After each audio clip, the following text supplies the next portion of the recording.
Sports 365 on the Football Friday before divisional round action between the Giants and the Eagles. Here to give us his insight from, I guess we got the breakfast nook look today. I like it. Bob Grotz from the Delco Times jumps in with us. How you been, BG? I'm doing pretty good, Jody. Hey, so you got a couple days off, huh? Last week, I did a show with Tone and John McMullen. You have trained them well. Yeah, Okay. there we go. Yeah.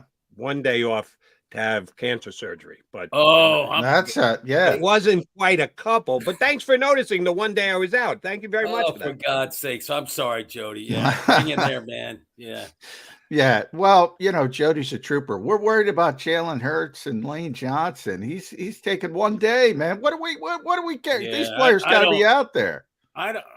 As tough as Lane Johnson is, I don't know how he's going to make it through this game. This is going to be amazing if he does. It'll be one of the all-time feats. It reminds me of when Jim McMahon was playing, and they would pick up his arm after he fell off and sew it back on. You know what I mean? And shoot him up with a painkiller at halftime. And somehow he made it through some games, but even he didn't last for long. So this is very much like that to me. And if he's not in there, it changes the way that they play offense. We've all seen that. Yeah, but like Lane, said, real quick, Jody, Lane did not, I should bring up to people, Lane did not talk in the locker room yesterday, which is weird. He typically does, and he didn't want to talk. So just throw that in the back of people's mind. But go ahead, Jody. Sorry. Don't, as you just pointed out, Bob, they used to do that with Jim McMahon. Jim McMahon would make it through the game. He paid a price down the road, but don't you think they're going to shoot him up enough to be able to get through the game? Well, what makes you think that he might have to come out of the game? I just don't see how that type of thing, a sports hernia for a guy playing his position who has to torque and do. There's certain positions, and I'd have to look. I'd have to think about it to figure out, who would be better able to withstand that. And John has some examples of guys who played through it, but he was on all fours in that Cowboys game for about 5 minutes on the field. I think it totally ripped then.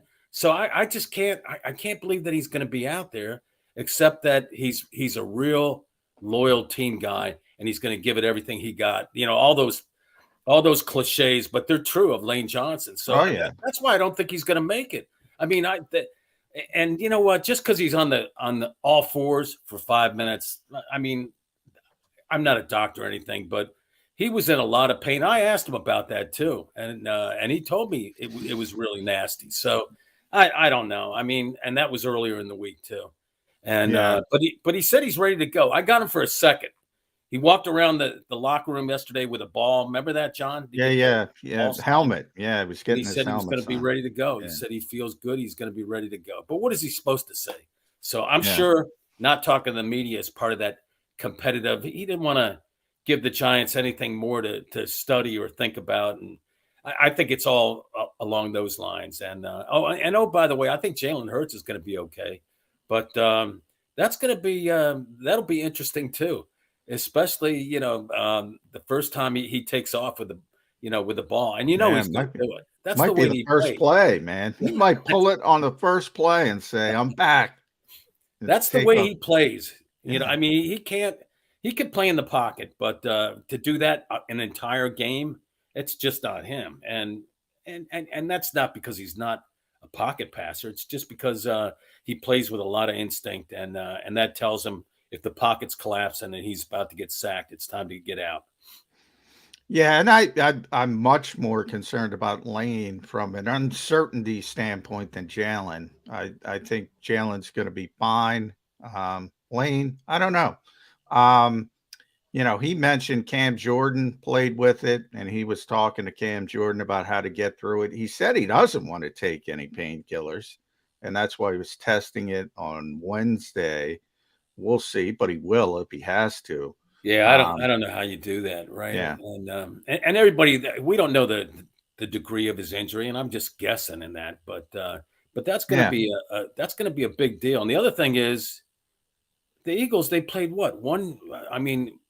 Hurts, for example, has played one game in 4 weeks, something like that. That's there'll probably be some rust maybe in the first couple series, but you get well, the Giants already got going last week. Let's not forget that. People say, "Oh, they beat a lousy team," and they did. A team with no lousy defense. They beat a good team. I mean, that team's good offensively. Lousy defense. Yeah, and they took advantage of it. They deserve credit for it. That's a lot of points for the Giants to put up there too. But that's a bad defense. But they've already played. They got those jitters out. But isn't it better? A lot of people say that, Bob. Isn't it better not to play than to play? Like, people remember the last thing they saw them. The Giants were impressive, but the Eagles were sitting at home. I think it's better to play. I especially for a team like the Eagles, especially for a guy like Jalen Hurts. And I understand you don't want him to get hurt in that, so you really couldn't do that. But I think it's better to play. Look at last year. Remember when the Eagles got real? They just outsmarted everybody in the league, and they had everybody test for COVID. The COVID incident. And they used that last regular season as a bye. You remember that? Yeah, but last regular season game was a bye. Did, yeah. They used the COVID. They manipulated everything. Now, the Giants couldn't use the COVID stuff. They couldn't manipulate it like that. No. But John, they didn't play. But what I'm saying, Bob, is they didn't play anybody, and it worked out for them. Yeah. So I think it didn't work out for the Eagles just because Tampa at the time was a much better team. Oh, no, Tampa played some guys, and they were definitely better. But 31-0, that game was 31-0. Yeah. Oh, they got destroyed in that game. But what I'm saying is the Giants used the same philosophy, and it worked out for them. They rested everybody in week 18 against the Eagles, right? And they were able to upset and get a playoff win. So it can work both ways. Is all I'm saying. But one game in 3 weeks? Yeah, it's been a while, but I'd rather be the number one seed, not playing while everybody's beating the what out of everybody else. I don't know. With a young team, I have a bad feeling about this game. I think the Eagles are going to win, but I got a bad feeling. Oh, you're right, McMullen. He's going down the competitive road. Yeah. I acknowledge that the Giants are improved from the team that the Eagles beat the snot out of 6 weeks ago in MetLife Stadium. The Giants have shown to be an improved team. But it's really based on 2 games. The win over the Colts, Indianapolis, which they needed to lock up a playoff spot, and they beat up on, talk about a guy with rust all over him, Nick Foles, not good. And then the win against Minnesota last week. So the Giants have improved by leaps and bounds because of 2 wins. They got healthier. They got healthier too, Jody. They get healthier. They got a bunch of guys back that didn't play against the Eagles. So Adoree Jackson and he's a stud, isn't he? Xavier Who would you McKinney. rather have, Adoree Jackson or James Bradbury? Are you even kidding? Why would you even go there, you fool? One of them made the All-Pro, not Pro Bowl, All-Pro. Jordan Love. You know who didn't make the All-Pro? Adoree Jackson. You know who else didn't make All-Pro? Hold on. Bradbury wasn't All-Pro. Yeah, it was second team. The guy who made All-Pro was James Bradbury. Second team. You just got to throw your hands up and say mea culpa, Bob. How did he do it? You've just been woefully wrong about Bradbury. Listen to me, Jody. Listen to me, Jody. He's like the third best cornerback on that team, 4th best, including Avante. Damn, you're wait, who's number 2? Chauncey Gardner-Johnson he played better than anybody in that secondary. Maybe Avante, and he didn't get any. I mean, was he All-Pro or anything? No, but that tells you what the voters are looking at. He missed 5 games. They don't keep an eye on. Hey, I'm really disappointed in the voters. He would have made the Pro Bowl certainly if he didn't get hurt. I don't know about All-Pro. He missed 5 games, and he's tied for the interception lead. And he didn't he made plays. I mean, he had the best year of anybody in that secondary. Yeah, Bradbury made some plays, Bob. He made some plays in the first couple games, but tell me what he did. What has he done recently? He had 17 pass breakups. 17. That's pretty good. He had 3 interceptions. He had 3 in interceptions, the first 4 weeks. Which is pretty good. He had 17 pass breakups. He's second team All-Pro. Yeah, I'm with Jody on this one, Bob. You gotta raise the white flag. He had a damn good season. You gotta give it up. Yeah, you've been questioning the guy all year, and he made the All-Pro. So you not only question him, you're questioning all your fellow media voters from the Associated Press. They don't watch the game. Yeah, that you can do. They don't see receivers running away from him. I mean, neither one of you guys are going to have to worry Jody, about sending hold a it. text Jody, to he Rob doesn't Marty even to cover. get yourselves on that Rob, he voting doesn't even list. cover a Now number just one guy. badmouthed it to no I'm end. trying to get on that list. Yeah, you got no shot. You just said, go ahead and second guess the guys that are already on there. By the way, yeah, they're gonna let you in now. They're gonna let you join the club. No, you're sounding as foolish as Grotz. Hopefully, Rob is listening to the show, so I'll make a statement to Rob. Somebody voted for Boston Scott as the returner. I mean, come on. You got to get that guy out of there. And I know he's from Philadelphia. You got to get that guy out of there and get me in there. I mean, I love Boston Scott as well. The New York Giants don't love. He should be getting votes for the All-Pro team. There are some people, Jody, that shouldn't be on that list. Bob is right about that part. But Bradbury, he's wrong. Bradbury had a great season. Not the way I would look to ingratiate myself into a position. Yeah. Hey, I'm just honest. By knocking and mocking those who already have that honor. I'm just being honest. I'm not. Okay. You can be honest, but I'm telling you, no, I'm being honest with you. I don't think you're helping your cause. Well, that's probably true. That's usually true. Can I throw this in again? Bradbury is a great guy. So he's tremendous. He's all pro, second team, great guy.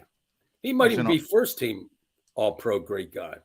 But some of these, this is gonna be fun to watch this game because Daniel Jones he's into a little bit of a rhythm too, and the Eagles, for whatever reason, they struggle against quarterbacks that run, that break out of the pocket. Remember Kyler Murray, that game? I'm not saying Daniel Jones is Kyler Murray, but they struggle to contain guys like that.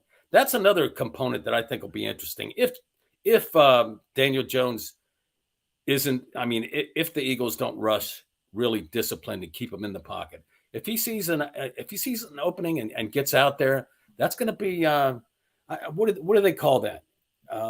He's two-dimensional. He's a dual threat. Now Jalen calls himself he brings a two-dimensional game. That's going to be a problem, No, he's very athletic. People don't realize how. And the Giants. Here's the other thing too. The Giants. They look at the Eagles team. They're looking at that and saying, "Oh, Jesus, James Bradbury, all team second pro, 9 Pro Bowl guys over there. Jalen Hurts, MVP candidate. 14 wins. But we're playing as a team right now, and look at us. It's kind of like that no-name type of mentality. I think they're going to bring that into the game. And Brian Dable's he's a good coach. He's a darn good coach. I don't think they're going to beat themselves. This is going to be a tough game.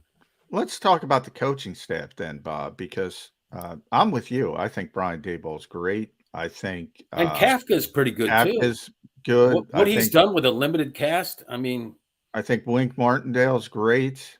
But, man, this Eagles staff seems to get short-sighted. They've done a pretty good job. Why does everyone just assume the Giants are going to outcoach the Eagles? Not everyone, but a lot of people think that's going to be the case. Well, you look at the Eagles and look at the talent. They got all kinds of talent. That's why you look at you kind of wonder a little bit about the coaching staff, just because. Is that their fault, though? That they have a lot of dominating, but defenses just don't dominate anymore. Nobody can stop the run anymore. The Eagles You're not allowed to dominate. They legislated dominance out of the game. Yeah, you're not allowed to dominate. Yeah, it's hard to play with the way the rules are, and that's not an excuse just for that. It's what teams are willing to do. And what was that? Was it Anthony Harris who was talking about that? Anthony, speaking of the philosophy, great guys. Right. The philosophy now is just don't give up the really big plays as much as you can. So, and then do something in the red zone. I don't know. The game, it really has changed.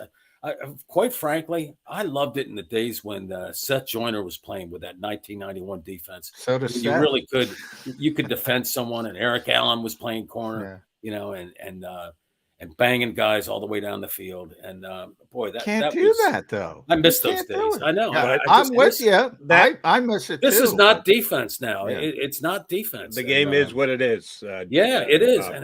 So let me ask you this: because this is one slight concern I have coming into this game from an Eagle perspective.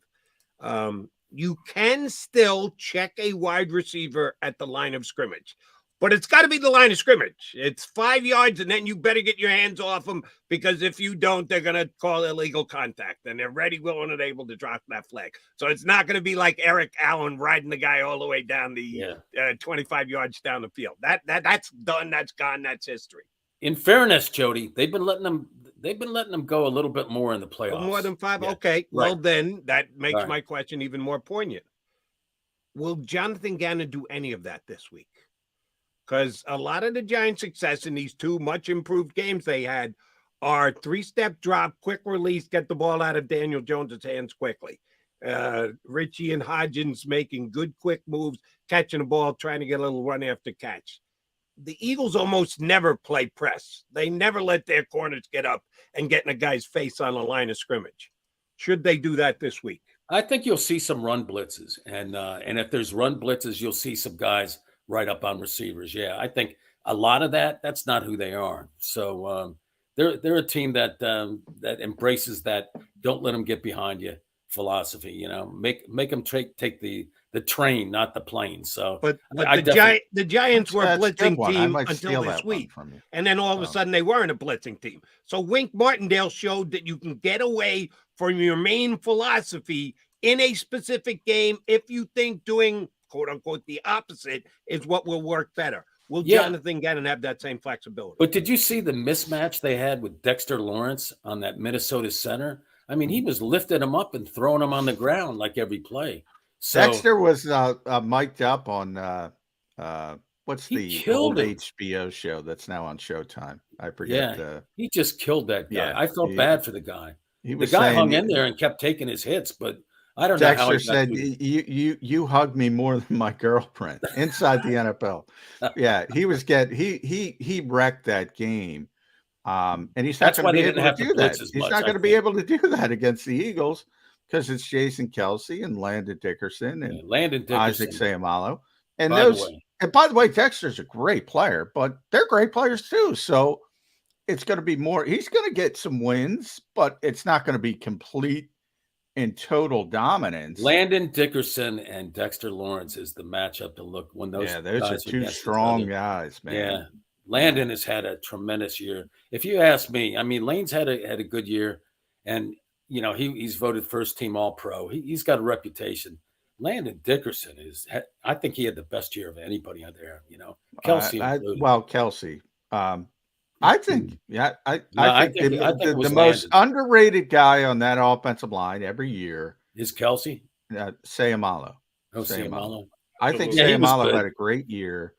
I think he should have been in the Pro Bowl, and Landon should have been the alternate. That's what I think. I think Landon just dominated people. He does. Well, here's the thing about Landon. Landon is so physical and so strong. When he dominates somebody, it's like one of those clips that Baldy will put up and everybody will make a big deal out. He's pancaking this guy. But I think Isaac is more consistent. He's doing it a lot. Yeah. Isaac is more of a technician. Yeah. Exactly. Landon Dickerson, I mean, he just destroys things. He does. Like when he destroys people. Looks like a pickup truck or a Mack truck hitting a building, That is a great matchup. Because Lawrence is a great player. And Landon's one of the few players that can stand up to him strength-wise. It is an interesting matchup. And oh, by the way, A.J. Brown, this is what the Eagles got A.J. Brown for, too, to give him to give him this swagger coming into the playoffs. I don't see – I mean, to me, he's the reason that the Eagles are the favorite in this game, and the quarterback. But A.J. Brown, there's nobody over there that can – they can double him, and he's going to catch balls. He's going to get open. And so that his swagger, if anything happens to him, if something happens to that foot or leg or something and he goes out, they got big problems. And I think they will double him. I think they'll treat him much like the same way they treated Jefferson last week, which means the under-over for Dallas Goedert receiving yards is 50.5. Oh, I think he could be over by halftime. How about you? I know somebody else who thinks that too. You know somebody like that, John? Can't really say. Yeah. Yeah. Yeah. Can't really say on the air. Your sentiment is shared by somebody on that team. Let me just put it that way. Yeah. I don't know if the Giants, though, are going to – I think the Giants are going back to their normal way of defense because they want to hit Jalen Hurts. They want to test that shoulder. So I don't think they're going to sit back and you can't umbrella coverage. But you can't just focus on putting hits on Jalen Hurts. I mean, you'll lose the game. It's kind of Winks. I mean, MO. You have to have. They're screwed. That's the problem with playing the Eagles. Well, even let's say they do play AJ the same as they played Jefferson last week. Well, then you got to deal with Devonta Smith, and you got to deal with Dallas Goedert, and you got to deal with Miles, and you got to deal with Jalen Hurts running the football and the zone reads. I mean, that's the problem. That's the difficulty of playing this team. You can try to take away AJ Brown, but Devontae's going to kill you. Yeah. Dallas is going to kill you. So. I'll tell you this too. I don't even think you can take away AJ with a double team. He's so strong. He's going to find a way to get open, and that always open sign. He's always open. He's got 2 of those on his locker now. Because he's always open. Jody, two of those signs now hanging. I mean, there'll be a third one after they win, I'm sure. But he took the wide receivers out during the bye, and he took them bowling. And apparently he's a really good bowler in that. Yeah. But he nailed that strike. Did you see? We only see the guy. We see his swagger and stuff, but he's the ultimate team guy too. Yeah, I mean, we went over with these guys in that. Who has the most swagger on the Eagles, Bob? Who has the most swagger? Oh, AJ for sure. AJ. I disagree. You know who has the most swagger? CJ Gardner-Johnson. That guy's insane. He thinks he's the best in the world. He's not, but he thinks it. He is just – I never thought I'd see anybody with more energy than Brandon Graham, but he's got more energy than Brandon Graham. He's got so much energy. He annoys people. Jalen Hurts was like, oh, you got some energy today, and walked away from him. He's got so much energy that he annoys people. He's got the most swagger on the team. I don't think that's swagger. We probably have different definitions of swagger. Yeah. Swagger to me isn't defined solely by volume. Oh, no, it's not just the volume. You talk and how loud you talk. It's the way you carry yourself. Yeah. And I would absolutely say that AJ Brown has more. Yeah. John, I think he's the best trash talker. Gardner-Johnson is easily the best trash talker. He's definitely annoying. No, I'm talking about confidence in oneself. That's what I'm talking about. Nobody has more confidence. That's my definition of swag. Nobody has more confidence in themselves than CJ Gardner-Johnson. AJ Brown, definitely. Yeah. AJ's got tons of it. Jalen has tons of it. Yeah. Brandon has tons of it. But I'm saying if you wanted me to pick the guy who has the most confidence in himself, it's CJ Gardner-Johnson. All right. Yeah. He even talks, to the head coach, as Nick said. Yeah. Sorry to say I'm with Grotz on this one. Here he is. Here's AJ. He takes the guys out bowling, and he's telling them, hey, and this is the obvious, but he's telling them in a friendly setting, you guys, you're not this could be it for us this week. If we don't do this, that, and the other thing, this is what we've done. It doesn't mean anything. If we don't do this, that, and the other thing, it's over. And you may never play in the playoffs again. You don't want to do that, Yeah. Oh, yeah. They got to take advantage of this he's situation. Doing that with the young guys, the young guys that haven't been in this and telling them what it's going to be. That guy, I mean, he goes above and beyond. I mean, what a bargain he was. That's the best offseason acquisition in the league, AJ Brown, without a doubt. And, I agree. And there have been a lot of good ones by teams. And the Eagles, Chauncey is. They might have number 2 in Hassan Reddick. Yeah. They might have one and Chauncey too. You're right. How can I forget Hassan? You're right. But AJ Brown, man, I mean that's the creme de la creme in terms of off-season acquisitions. Speaking of Hassan Reddick, Evan Neal, the offensive tackle that the Giants took in the first round this past draft from Alabama, has been hit or miss. He's had some really good games, and he's had some games where he's looked like a wet behind the ears rookie. Yeah. And I don't think it's a coincidence that the better the player he goes against kind of dictates how he's evaluated after the game. Now he's going up against the guy who had the second most sacks in the league this season. You think Hassan Reddick's going to abuse Evan Neal on Saturday? That could happen. That could happen. I don't think that. I think that big tackle. I think he struggles against the littler guys too. The real quick guys. And Reddick is really. I don't know how. I rarely see people that just explode at the end of the year like him. It's like he's got another gear. He's not worn down or anything, but he's a great studier of film. Maybe these tackles are getting worn down and he sees another little flaw and that helps him get to the passer. But he's been unbelievable. He really has been. He's been like Von Miller the year that Denver won the Super Bowl. I mean, for the Eagles, he has. And just really bringing it off that edge. You can count on him for one or two every game and a couple of pressures and forcing everything to the other side. Yeah, and he's the best strip sack artist. He hasn't had one of those for a while, has he? One of the things going back to the offseason, and Jody knows this, Bob, I was a little bit concerned about how undersized the Eagles looked on defense. But we talk about the evolution of the game. Nobody takes advantage of it. Like, if I were the Giants and I had Evan Neal, who struggles in pass protection, but is this big, powerful guy, I'd run right at him. I'd run right at Hassan Reddick and try to take him out of the game that way. But teams don't do that because they don't practice it. They're not good at it. And if they do run, it's going to be inside zone or outside zone. I don't. So the Eagles were smart by realizing it's not that big of a deal anymore to have an undersized guy in that position. Yeah, and like we were saying before, nobody stops the run. They don't care. They don't care. They don't care. I mean, the run, the only time they're worried about stopping the run is if they have to play catch up, in the fourth quarter. And then you gotta run blitz a couple times to get the ball back.